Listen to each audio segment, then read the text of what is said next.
Welcome সবাইকে classmate 24 YouTube চ্যানেলে। আশা করছি সবাই ভালো আছো। The night train at Deoli by Ruskin Bond, class 12-এর সেমিস্টার 3-র অন্তর্গত এই টেক্সটটি থেকে আজকে গুরুত্বপূর্ণ সমস্ত figure of speech based MCQ নিয়ে আলোচনা করব। নাইট ট্রেন অ্যাট দেওলি এই যে টেক্সটটা, আমি line by line detail discussion সহ অলরেডি ক্লাস নিয়েছি এবং সেই সমস্ত ক্লাসের লিঙ্কগুলো তোমরা তোমাদের ক্লাস 11 এবং 12-এর যে প্লে লিস্ট সেখানে পেয়ে যাবে। আশা করছি সেই সমস্ত ইন ডিটেইল ডিসকাশনের ক্লাসগুলো তোমাদের আগামী পরীক্ষার প্রস্তুতিতে যথেষ্ট হেল্প করবে। এছাড়াও এই যে প্রত্যেকটি টেক্সট 11 এবং 12-এর প্রত্যেকটা সেমিস্টারের প্রত্যেকটি টেক্সটের ওপরে আলাদাভাবে আমি MCQ, SAQ, long question, grammar ইত্যাদি সমস্ত বিষয়ের ওপরে ইন ডিটেইল ক্লাস নিয়েছি। ইত্যাদি সমস্ত বিষয়ের ওপরে আলাদা আলাদাভাবে প্রত্যেকটি টেক্সট বেসড আলাদা ক্লাস কিন্তু আমি কভার করেছি। আশা করছি তোমরা যারাই আমার চ্যানেলের সাথে যুক্ত তারা সবাই জানো, যারা চ্যানেলের সাথে যুক্ত নও, চ্যানেলে নতুন, তারা তাহলে কাইন্ডলি চ্যানেলটা সাবস্ক্রাইব করে নেবে এবং চ্যানেলটা ফলো করে বেল আইকনটা প্রেস করে দেবে। তাহলে আগামী যে কোনো ক্লাসের নোটিফিকেশন সহজেই তোমাদের কাছে পৌঁছে যাবে। এছাড়াও ভিডিওটা ভালো লাগলে একটা লাইক এবং একটা শেয়ার করে দেবে। পাশাপাশি 11 এবং 12-এর প্রত্যেকটা সেমিস্টারের স্টুডেন্টদের উদ্দেশ্যে বলা, তোমরা যদি তোমাদের আগামী এক্সামের প্রিপারেশনের জন্য full syllabus, notes, one liners এবং এমসিকিউ, এসএকিউ, লং কোয়েশ্চেন সহ প্রশ্ন উত্তরের প্র্যাকটিস সেট পেতে চাও, তোমরা সরাসরি আমাদের এই হোয়াটসঅ্যাপ নাম্বারে কন্ট্যাক্ট করতে পারো। আশা করি তোমাদের আগামী পরীক্ষার কথা মাথায় রেখে বানানো এই গুরুত্বপূর্ণ সমস্ত নোটসগুলো আগামী পরীক্ষার ক্ষেত্রে তোমাদেরকে যথেষ্ট হেল্প করবে। তাই যারাই ইচ্ছুক, ডেসক্রিপশন বক্সে আমার হোয়াটসঅ্যাপ নাম্বার দেওয়া থাকছে, তোমরা সরাসরি এই নাম্বারে কন্ট্যাক্ট করে প্রত্যেকটি সেমিস্টারের স্টুডেন্টরা তোমরা যে সেমিস্টারের জন্য নোটস পারচেস করতে চাও তোমরা যোগাযোগ করতে পারো। অল নোটস, ওয়ান লাইনার্স এবং প্রশ্ন উত্তরের প্র্যাকটিস সেট আর চার্জেবল। তো দেখো, তোমরা ক্লাস 12-এর থার্ড সেমি স্টুডেন্টরা রিকোয়েস্ট করেছিলে যে প্রত্যেকটি টেক্সট থেকে ফেজাল ভার্ব বেসড এবং figure of speech based MCQ সহ গুরুত্বপূর্ণ সমস্ত প্রশ্ন উত্তরের সিরিজ আনতে। তো তোমাদের রিকোয়েস্ট অনুযায়ী এই সিরিজে আমি প্রত্যেকটি টেক্সট থেকে আলাদা আলাদাভাবে ফেজাল ভার্ব এবং আলাদা আলাদাভাবে ফিগার অফ স্পিচ বেসড গুরুত্বপূর্ণ সমস্ত ক্লাসেস নিয়ে আসছি। আশা করছি যারাই আগামীতে থার্ড সেমে বসতে চলেছ সবার পক্ষেই এই সমস্ত ক্লাসগুলো বাকি সমস্ত ক্লাসগুলোর মতো ভীষণই হেল্পফুল হবে। তাই ক্লাসগুলো সবাই প্রথম থেকে শেষ পর্যন্ত ভালোভাবে ফলো করবে। তো দেখো, আজকের ক্লাসে আমরা আলোচনা করব নাইট ট্রেন অ্যাট দেওলির অন্তর্গত সমস্ত গুরুত্বপূর্ণ ফিগার অফ স্পিচ নিয়ে। এখানে আমি নাইট ট্রেন অ্যাট দেওলি থেকে গুরুত্বপূর্ণ 20টি এমসিকিউ বেসড ফিগার অফ স্পিচের ওপরে কোয়েশ্চেন এনেছি। প্রত্যেকটি ক্ষেত্রে একটা করে লাইন তোলা থাকছে এবং তোমাদেরকে আইডেন্টিফাই করতে হবে যে এটা কোন ফিগার অফ স্পিচ। তো শুরু করছি আজকের ক্লাসের ফার্স্ট কোয়েশ্চেন। দেখো, লাইনটা কি তোলা রয়েছে? All that year she was a bright living thing, identify the figure of speech. এখানে আমাদেরকে ফিগার অফ স্পিচ আইডেন্টিফাই করতে হবে এই লাইনটা থেকে। দেখো, তোমরা ফিগার অফ স্পিচ সম্পর্কে আশা করছি একটা ওভারঅল আইডিয়া পেয়েছো বা অলরেডি সবাই শিখেছো। যদি না শিখে থাকো তাহলে তোমরা কমেন্ট করে জানাতে পারো যদি তোমাদের ফিগার অফ স্পিচের ওপরে আলাদা ক্লাস চাই। আমি অলরেডি একটা ক্লাস প্রোভাইড করেছি, তোমরা ডেসক্রিপশন বক্স থেকে লিঙ্ক পেয়ে যাবে, বা তোমরা আমার প্লে লিস্টটাও চেক করতে পারো, সেখানেও তোমরা ফিগার অফ স্পিচের ওপরে একটা ক্লাস পেয়ে যাবে যেখানে আমি তোমাদের সিলেবাসের অন্তর্গত গুরুত্বপূর্ণ সমস্ত ধরনের ফিগার অফ স্পিচ নিয়ে আলোচনা করেছি। সেখান থেকে আশা করি ফিগার অফ স্পিচের একটা আইডিয়া ক্লিয়ারলি তোমাদের মনে জন্মে যাবে এবং সেই ক্লাসটা করলে আশা করছি এই অ্যান্সারগুলো করতে সবারই সুবিধা হবে। যদি সেই ক্লাসটা দেখে থাকো তাহলে ঠিক আছে, আর যদি না দেখে থাকো, যদি ফিগার অফ স্পিচের উপরে আলাদাভাবে আরও নতুন ক্লাস তোমাদের প্রয়োজন তাহলে তোমরা কমেন্ট করে জানাবে, চেষ্টা করব তোমাদের প্রয়োজন অনুসারে ক্লাস প্রোভাইড করার। তো দেখো, এখানে প্রশ্নটা কি ছিল? All that year C was a bright living thing, তাই তো? ফিগার অফ স্পিচ কি বলেছে এখানে? অপশনগুলো দেখে নিই। দেখো, সিমিলি, মেটাফোর, পার্সোনিফিকেশন, অক্সিমোরন।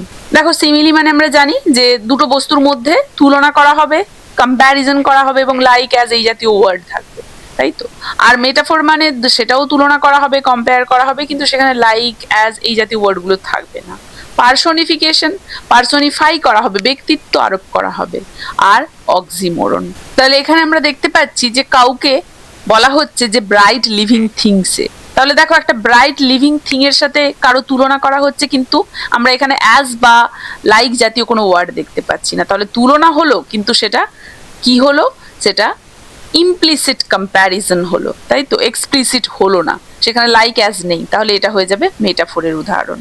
কারণ the girl is directly compare to a bright living thing without using the word as or the word like. That means it shows how she became a symbol of life and light in the narrators or the authors or his mind. Okay, so option B here will be the answer. বোঝা গেছে আশা করি।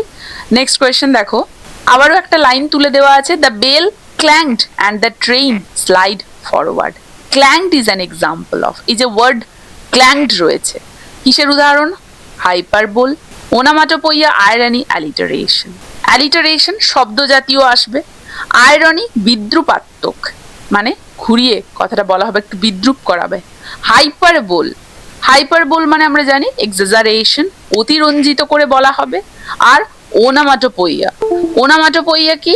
ওনামাটোপইয়া হচ্ছে যেখানে শব্দ নিজেই তার অর্থ বা শব্দের উৎসটাকে প্রকাশ করে, মানে কোনো কিছুর আওয়াজ যখন সরাসরি সেই শব্দটা দিয়ে প্রকাশ পায় তখন সেটাকে আমরা ওনামাটোপইয়া বলবো।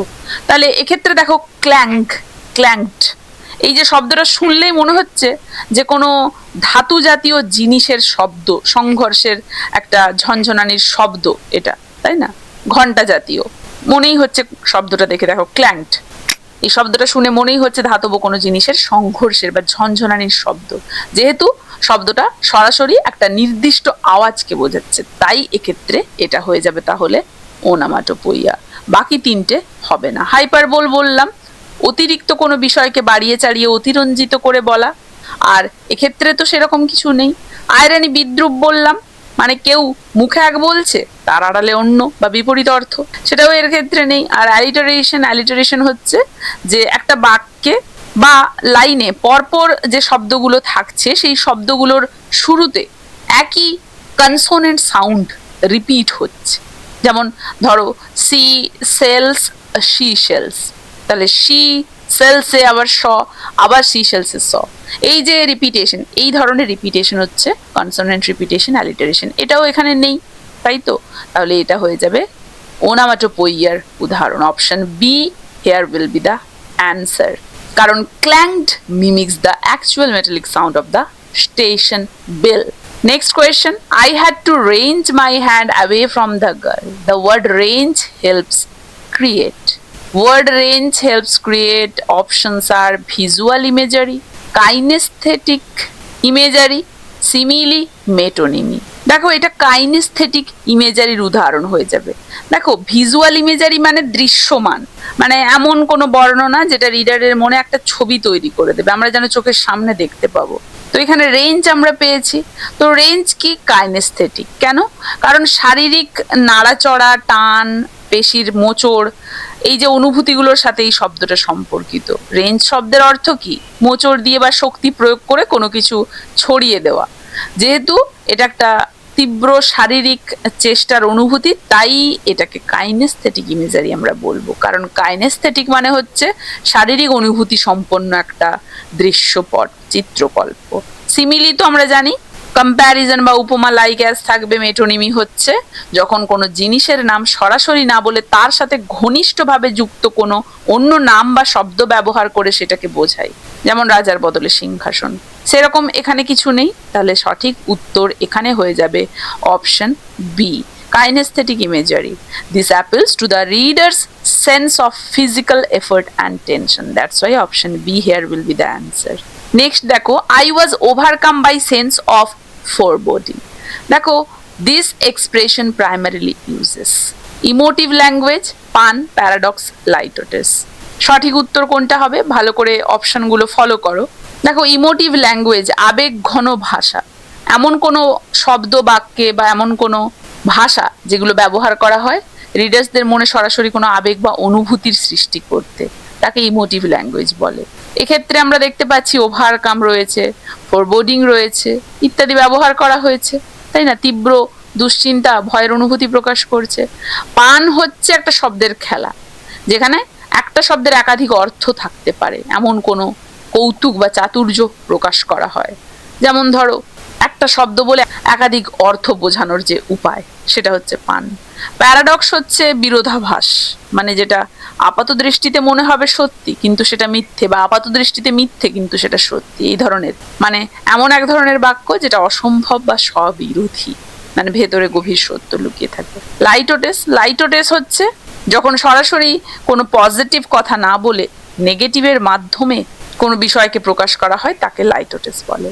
তাহলে এক্ষেত্রে অ্যান্সার হয়ে যাবে অপশন এ, ইমোটিভ ল্যাঙ্গুয়েজ, কারণ ওভারকাম রয়েছে, তাই না, ফোরবোর্ডিং, এগুলো দিয়ে একটা আবেগঘন, রিডারের মনে একটা আবেগঘন পরিস্থিতির সঞ্চার করা হচ্ছে বা সেই আবেগটাকে বোঝানো হচ্ছে। Directly canvas the narrator's deep psychological state of fear or anxiety. That's why option B here will be the answer.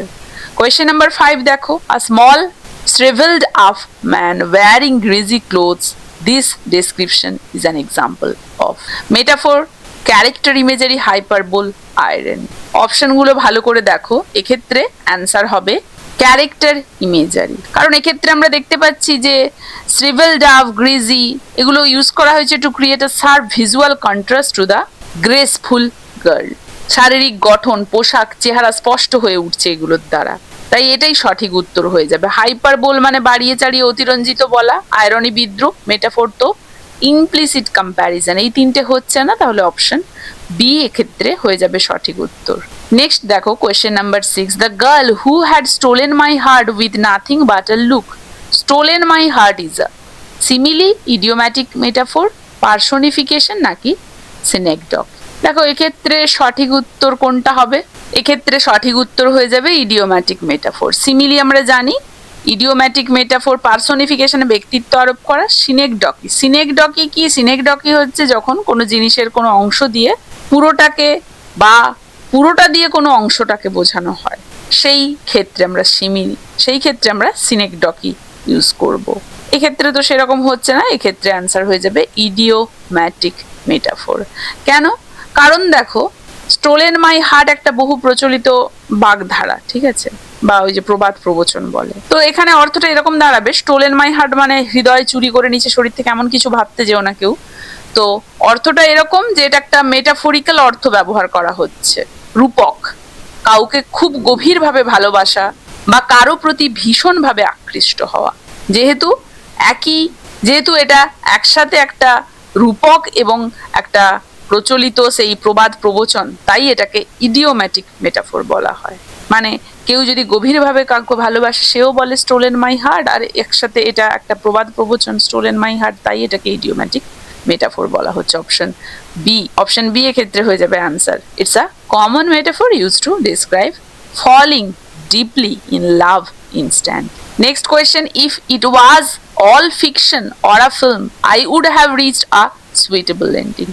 This reference to fiction films within a story is metafiction, onomatopoeia, alliteration, oxymoron. ভালোভাবে অপশনগুলো খেয়াল করো, answer এক্ষেত্রে কি হবে। দেখো মেটাফিকশন হচ্ছে যখন কোনো গল্পের ভেতর লেখক বা চরিত্র এমন কোনো কথা বলেন যেটা রিডার্সদেরকে মনে করিয়ে দেয় যে তারা আসলে একটা গল্প পড়ছে বা দেখছে, সেটা হচ্ছে মেটাফিকশন। অ্যালিউশন কি? অ্যালিউশন হচ্ছে অন্য কোনো কাজ বা বিষয়ের প্রতি একটা প্যাসিভ সংকেত। ওনামাটোপোই আমরা জানি এক্ষেত্রে কোনো আওয়াজ সরাসরি বোঝাচ্ছে, আর অ্যালিটারেশন আমরা জানি কনসোনেন্ট সাউন্ডের রিপিটেশন, আর অক্সিমোরন আমরা জানি যখন দুটো সম্পূর্ণ বিরোধী শব্দ পাশাপাশি বসে একটা বিশেষ অর্থ প্রকাশ করে। তাহলে এক্ষেত্রে আমরা দেখতে পাচ্ছি অ্যান্সার হবে মেটাফিকশন বা অ্যালিউশন, ঠিক আছে, কারণ এক্ষেত্রে আমরা বুঝতে পারছি যে গল্পর ভেতরে লেখক বা চরিত্র এমন কথা বলছে যে বুঝিয়ে দিচ্ছে এটা একটা গল্প বা এটা একটা কাল্পনিক কিছু, তাই না, তাই এক্ষেত্রে অ্যান্সার এ হয়ে যাবে সঠিক উত্তর। কারণ narrator steps back to compare his life to a film or fiction, তো এটা acknowledging the structure of stories. Next দেখো, waiting for the girl with the basket. The girl with the basket using an object to identify a person functions as metonymy, epithet, simile, hyperbole. প্রত্যেকটাই তোমরা জানো, মানে epithet হচ্ছে adjective, বিশেষায়িত করা। মেটোনিমি দুটো বস্তু ঘনিষ্ঠভাবে একে অপরের সাথে যুক্ত, হাইপারবোল অতিরঞ্জিত করে বলা। আর এপিথেট কি? এপিথেট হচ্ছে একটা adjective, it becomes a descriptive title that defines her character in the narrator's memory. ওই যে the girl with the basket, তাহলে এখানে কিন্তু বিশেষায়িত করে দিল, একটা ডেসক্রিপশন দিয়ে দিল। তাহলে সেদিক থেকে দেখো মেটোনিমিও হচ্ছে, আবার এপিথেট কিন্তু জোরালো ভাবে হচ্ছে। তাহলে আমরা যদি দুটো অপশন এরকম থাকে, মেটোনিমিটা দেখো যদিও আমরা প্যাসিভ সেন্সে ইউজ করতে পারি, কিন্তু পরিষ্কারভাবে এপিথেট সেটা বোঝা যাচ্ছে, কারণ গার্ল উইথ দ্য বাস্কেট বলেছে, একটা ডেসক্রিপশন পাচ্ছি আমরা, তাই না? সো অপশন বি এক্ষেত্রে হয়ে যাবে সঠিক উত্তর। Next question, it may spoil my game. Here the author's use of the word game for his habit of looking for her is a simile, metaphor, ironic, paradox. এক্ষেত্রে আমরা দেখতে পাচ্ছি এটা হয়ে যাবে metaphor, option B metaphor. Paradox বিরোধাভাস, simile জানো, ironic জানো। দেখো মেটাফোর কেন, কারণ এক্ষেত্রে his ritual of looking for her is compare to a game to keep his hope alive, তাই না? এই যে তাকিয়ে থাকে তার দিকে, এটার সাথে গেম খেলার তুলনা করা হচ্ছে। আর এক্ষেত্রে আমরা অ্যাজ বা লাইক দেখতে পাচ্ছি না, তাহলে এটা হয়ে যাচ্ছে কি না অপশন বি মেটাফোরের উদাহরণ। নেক্সট কোয়েশ্চেন দেখো, the train gathered speed and rush through the forest, giving the train the human like action of rushing is personification, metaphor, simile, antithesis. দেখো বলেই দিয়েছে হিউম্যান লাইক অ্যাকশন, মানুষের কাজ মানে ব্যক্তিগত গুণ আরোপ করা হচ্ছে, তাহলে কি হবে? পার্সোনিফিকেশন, পার্সোনিফাই করা হচ্ছে কাকে? ট্রেনটাকে, যেখানে বর্ণনাতে দেওয়াই আছে। আর অ্যান্সার চুজ করতে ভুল হওয়ার কথা নয় আশা করছি। অপশন এ তাহলে হয়ে যাবে সঠিক উত্তর। নেক্সট দেখো question number 11, the platform boasted a tea stall, a fruit vendor and a few stray dogs, giving the platform the ability to boast, মানে feel pride, metaphor, personification, hyperbole, oxymoron। এক্ষেত্রেও দেখো platform, platform তো non living, কিন্তু সেক্ষেত্রে platform boost বলা হচ্ছে, feel pride, living being এর যে কোয়ালিটি আরোপ করা হচ্ছে, এটাও হয়ে যাবে অপশন বি, মানে ব্যক্তিত্ব আরোপ করা হলো পার্সোনিফিকেশন। নেক্সট দেখো, the train stopped there for only 10 minutes before rushing on into the forest. The word rushing used for the train is, এক্ষেত্রেও পার্সোনিফিকেশন হবে, মানুষ হ্রাস করে, এক্ষেত্রে ট্রেন হচ্ছে, তাই না? তাহলে ব্যক্তিত্ব আরোপ করা হচ্ছে, অপশন এ পার্সোনিফিকেশন হয়ে যাবে সঠিক উত্তর। নেক্সট দেখো, and then a bell would sound, the guard would blow his whistle. This sentence uses, এটা ভিজুয়াল ইমেজারি নাকি অডিটরি নাকি অলফ্যাক্টরি নাকি ট্যাকটাইল? ভালো করে ভেবে দেখো সঠিক উত্তর কোনটা হবে। তো আমরা এখানে দেখতে পাচ্ছি যে এটা হয়ে যাবে অডিটরি ইমেজারি, কারণ ভিজুয়াল মানে কি? ভিজুয়াল দৃষ্টিশক্তির সাথে সম্পর্কিত, দৃশ্য মানচিত্র কল্প। অলফ্যাক্টরি মানে ঘ্রাণজ, গন্ধ, ঘ্রাণ, ঠিক আছে, ফুলের সুগন্ধ, খাবারের গন্ধ ইত্যাদি, ঠিক আছে। আর ট্যাকটাইল হচ্ছে স্পর্শজ, মানে স্পর্শের দ্বারা অনুভূতি হয় এমন। আর অডিটরি মানে শ্রবণযোগ্য, তাহলে এক্ষেত্রে বেল হুইসেল এটা শ্রবণযোগ্য, তাহলে অডিটরি ইমেজারি হয়ে যাচ্ছে, শুনতে পাচ্ছে, তাই না? অপশন বি হয়ে যাবে সঠিক উত্তর, কারণ this details appeal specifically to the reader's sense of hearing to build the atmosphere. She had a pale skin set off by shiny black hair and dark troubled eyes. The phrase troubled eyes is an example of simile, transferred epithet, metonymy, onomatopoeia. দেখো এক্ষেত্রে সঠিক উত্তর কোনটা হবে? Simile জানো, মেটোনিমিও জানো, ওনোমাটোপোইয়াও জানো। এটা হয়ে যাবে ট্রান্সফার্ড এপিথেট বা পার্সোনিফিকেশনও বলা হতে পারে। ট্রাবলড আইজ বলা হচ্ছে, ঠিক আছে। দেখো আইস কিন্তু ট্রাবল নয়, সে ট্রাবল। আইজের ক্ষেত্রে এটা ট্রান্সফার হয়ে এপিথেটটা বসে গেছে বা অ্যাডজেক্টিভটা বসে গেছে। অন্য দিক থেকে আইস ট্রাবলড নয়, আইস কি করে হতে পারে? মানুষ, তাই আইজের ওপরে এই এপিথেটটা দেওয়াতে ব্যক্তিত্ব আরোপ করা হয়েছে, সেদিক থেকেও হতে পারে। তাহলে অপশন বি হয়ে যাচ্ছে এক্ষেত্রে সঠিক উত্তর। The trouble belongs to the girls mind but it is attributed to her eyes to make them more expressive, that's why. Next question, she said something but it was lost in the clanging of the bell and hissing of the engine. The word hissing is alliteration, metaphor, onomatopoeia নাকি পান? ভালো করে অপশনগুলো খেয়াল করো, প্রত্যেকটার মানেই প্রায় জানো সবাই। অ্যান্সার হয়ে যাবে এক্ষেত্রে onomatopoeia, কারণ এক্ষেত্রে আমরা দেখতে পাচ্ছি the word sounds like the actual noise made by steam escaping and engine, তাই না? তাহলে হিসিং বলছে, সো স্টিম ইঞ্জিন এরকমই শব্দ করে, তাহলে এক্ষেত্রে আমরা দেখতে পাচ্ছি ওনামাটোপইয়া হয়ে যাবে সঠিক উত্তর option C. Next question, I watched her as the platform slipped away. The platform slipping, personification, hyperbole, irony, synecdoche. দেখো স্লিপ অ্যাক্টিভিটি প্ল্যাটফর্ম কি করে করতে পারে, তাহলে পার্সনিফিকেশন ব্যক্তিত্ব আরোপ করা হয়েছে, হিউম্যান কোয়ালিটি অ্যাট্রিবিউট করা হয়েছে, তাহলে অবশ্যই option A personification here will be the answer. Next question, her dark smouldering eyes, comparing eyes to a slow burning fire, যেমন স্মোল্ডারিং, উইদাউট লাইক অ্যাজ, এখানে বলেই তো দেওয়া আছে উইদাউট লাইক আর অ্যাজ কম্পেয়ার করা হচ্ছে, উইথ হলে সিমিলি হতো, উইদাউট হচ্ছে মেটাফোর, আর তো কিছু দেখার দরকারই নেই, তাই না, অপশন বি হয়ে যাচ্ছে সঠিক। নেক্সট দেখো, it was almost like a meeting of old friends, identify the figure of speech, metaphor, simile, personification, paradox. Like কথাটা যখন দেখতে পেয়ে গেছো, সিমিলি অবশ্যই, বাকিগুলোর প্রয়োজনই হচ্ছে না, কারণ কম্প্যারিজন, এক্সপ্লিসিট কম্প্যারিজন, লাইক আর অ্যাজ থাকবে, সিমিলি হয়ে যাবে। নেক্সট দেখো, we shed nothing for some time but we couldn't have been more eloquent, the idea of being eloquent মানে expressive while saying nothing is, দেখো কিছুই বললো না কিন্তু এলোকুয়েন্ট এক্সপ্রেসিভ হয়ে গেল, তাই না, তাহলে কি ধরনের এখানে figure of speech, paradox, onomatopoeia, hyperbole নাকি অ্যালিটারেশন। এক্ষেত্রে আমরা দেখতে পাচ্ছি যে the statement that seems contradictory, মানে কিছুই বললো না, সাইলেন্স বিং এক্সপ্রেসিভ, নিস্তব্ধ ছিল, নিস্তব্ধতাটাই সবকিছু যেন প্রকাশ করলো, তাহলে the statement that seems contradictory, that means কিছু বলেনি, সাইলেন্স মেনটেন ছিল, but reveals a deeper truth about their connection, নিস্তব্ধতাই যেন সবকিছু বলে দিল। এটা যদি বেসিক্যালি আমরা ভাবতে যাই যে নিস্তব্ধতা আবার কি করে বলবে সবকিছু, তার মানে একটা গভীর অর্থ আছে, এর অন্তর্নিহিত অর্থ, যে চুপ থাকা অবস্থাতেই সব যেন বলা হয়ে গিয়েছিল। দেখো প্রাথমিকভাবে যদি বিচার করি, চুপ থাকা অবস্থাতে আবার কি করে বিচার হবে, চুপ থাকা অবস্থাতে আবার কি করে সবকিছু বললো, তাহলে এটা ভুল। কিন্তু যদি ভুল দেখতে যাই, সত্যি কি ভুল না, গভীর অর্থ রয়েছে, চুপ থাকাটাই যেন সব বলে দিল, তাহলে এই ধরনের স্ববিরোধী সেন্টেন্স আমরা জানি প্যারাডক্স, অপশন বি হয়ে যাবে এক্ষেত্রে সঠিক উত্তর। এবং নাইট ট্রেন অ্যাট দেউলি থেকে ফিগার অফ স্পিচ বেসড আজকের ক্লাসের শেষ প্রশ্ন, her dark eyes were suddenly filled with light, the contrast between dark and light used here creates metaphor, visual imagery, personification নাকি আয়রন। দেখো মেটাফোরও জানো, ভিজুয়াল ইমেজারি জানো, পার্সনিফিকেশনও সবাই জানো, আয়রনি আশা করি সবাই জানো, ভালো করে সবাই অপশনগুলো ফলো করো। এক্ষেত্রে আমরা জানি সঠিক উত্তর হচ্ছে ভিজুয়াল ইমেজারি।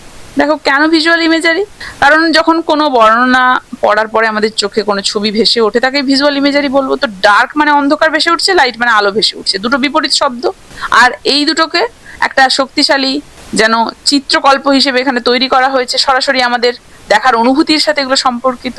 তো যেহেতু এখানে আলো এবং অন্ধকারের পার্থক্যের মাধ্যমে একটা ছবি ফুটিয়ে তোলার চেষ্টা করা হয়েছে বা তোলা হয়েছে, তাই সব থেকে গুরুত্বপূর্ণ যে ফিগার অফ স্পিচ ইউজ হবে এক্ষেত্রে সেটা হয়ে যাচ্ছে কন্ট্রাস্ট, যেটা ভিজুয়াল ইমেজারির ক্ষেত্রে, তাই না, তাহলে অপশন বি হয়ে যাচ্ছে সঠিক উত্তর। বাকি তিনটে অপশন কিন্তু হবে না, বোঝা গেছে। Ruskin Bond uses to show the girls a sudden joy and change in mood by this visual imagery, dark and light. তো এই ছিল the night train at Deoli থেকে গুরুত্বপূর্ণ সমস্ত figure of speech based MCQs. এই ক্লাসটা তাহলে এখানেই শেষ করছি, দেখা হচ্ছে এর পরবর্তী ক্লাসে নাইট ট্রেন অ্যাট দেউলি থেকে সমস্ত গুরুত্বপূর্ণ ফ্রেজাল ভার্ব বেসড এমসিকিউস নিয়ে।